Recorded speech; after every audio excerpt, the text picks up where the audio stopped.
I think a lot of this started back in 1997 when we had the big floods over the prairie.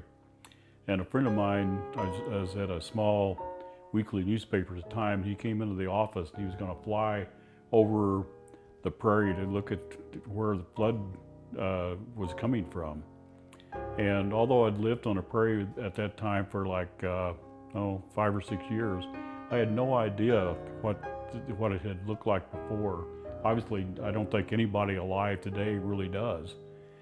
And at that time, flying over is just like there's wetlands or sloughs or whatever people want to call them everywhere. I mean, in every section there's like 4 or 5 wetlands. It's like, wow, what is all this? And so that was what opened my eyes to the fact that uh, there was something here that's now been dismissed.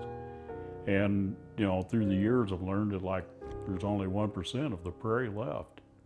99% of it has been destroyed or altered, I guess would be a better word, into basically cropland and stuff like that. And it's if you look at worldwide, this is the largest ecosystem that has been altered anywhere in the world. It's bigger than a rainforest. It's bigger than anything else, and it goes from basically the middle of Canada all the way down to Texas. And all this has been converted into cropland. And so much of it was broken in the late 1800s and early 1900s. So basically the people who would have known what the prairie looked like originally, they're no longer with us.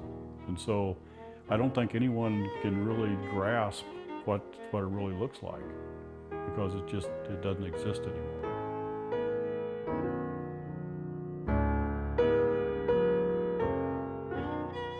But anyway, back to my photography, the reason I got involved in this was to start showing myself and others what, just going into the remnants of prairie that are, hidden here and there around the countryside, and trying to photograph what it looked like, just to show people what the prairie, the beauty of what the prairie was like. And it takes a little bit of time, because you have to get past the depth of the grasses. Because if you just look at the grasses, you look out across the prairie, what the remnants, you can get bored.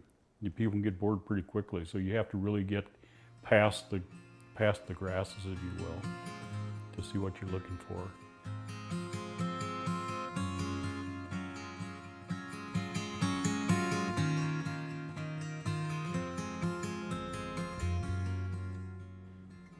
Today we stopped at one of our prairies near here, the Clinton Prairie, to look for some prairie smoke, which about a week ago, before the latest heat spell, was just coming into its own. It's just the fluffiness and the new buds and stuff like that. And today we found just a little piece of it, a little stem of it.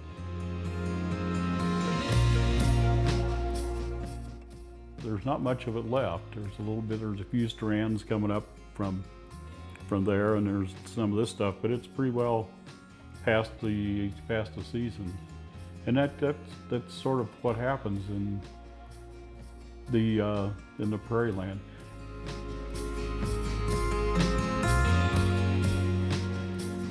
I guess what really got me started in the photography side of it, we had I planted a small prairie in my backyard in Claros City, and I went out in the early morning, before I go to work, and just walked through there, and I was just totally amazed at what some of the flowers look like. It was like, boy, this is some really interesting stuff in the prairie. You can find it if you look for it, if you get past the grasses. I like to shoot through stuff, and if the wind is blowing on the prairie, that's even better, because it makes it look more like what the image I want to show. And so a lot of my images have a lot of softness in it, and that's usually from the weaving of the prairie grasses that I'm shooting through. A lot of people think that I do a lot of stuff on the computer, but I really don't. It's basically what I'm shooting out in the field.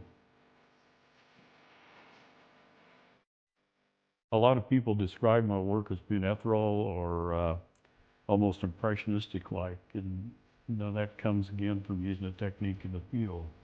Make sure I'm getting the movement and stuff like that.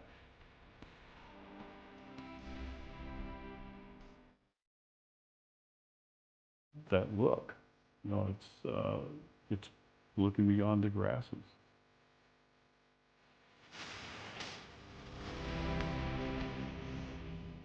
On our farm, we're surrounded by a grove, and we have many trees, and we planted probably 200 trees in the last 2 years since we lived here.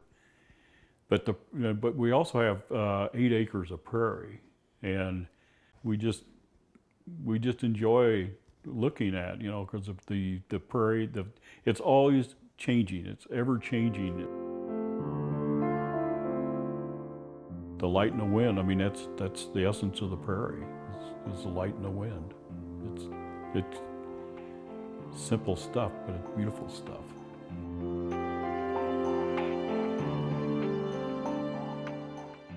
If I was talking to young photographers, people are just kind of starting out, just be free. Don't get hyped up with gadgetry. I have basically one lens, which is a telephoto lens, and one body. There have been times, of course, when I worked for the Denver Post, where I had 3 cameras hanging over my body with different sized lenses and stuff like that. But for the type of stuff we have today, the type of equipment we have available to us today, we can get beyond that.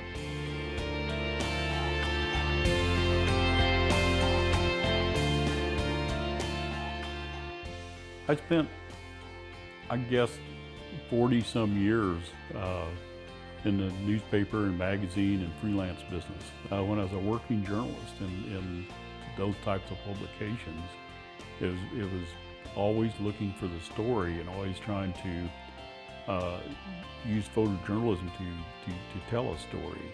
And now that I'm living here where Rebecca and I are living, I'm doing the same thing, except I'm doing it with a biome that's basically been totally altered, and so I'm trying to, I guess, tell that story in a way that would tell the story of an iron worker who's on the last few years of a way of life, because it's all changing. It's all different.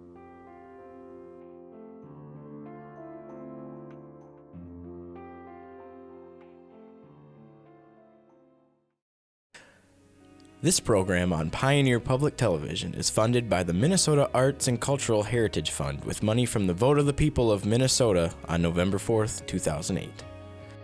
Additional support provided by Mark and Margaret Yakel-Julien in honor of Shalom Hill Farm, a nonprofit rural education retreat center in a beautiful prairie setting near Windham in southwestern Minnesota. ShalomHillFarm.org. The Arrowwood Resort and Conference Center, your ideal choice for Minnesota resorts, offering luxury townhomes, 18 holes of golf, Darling Reflections Spa, Big Splash Water Park, and much more. Alexandria, Minnesota. Explore hundreds of lakes, trails, and attractions for a great vacation or a place to hold an event. ExploreAlex.com. Tri-State Brain and Spine Institute, with locations in Alexandria, Edina, Crookston, and Maple Grove. Doctors dedicated to evaluating and treating all types of brain and spine problems, no matter how complex.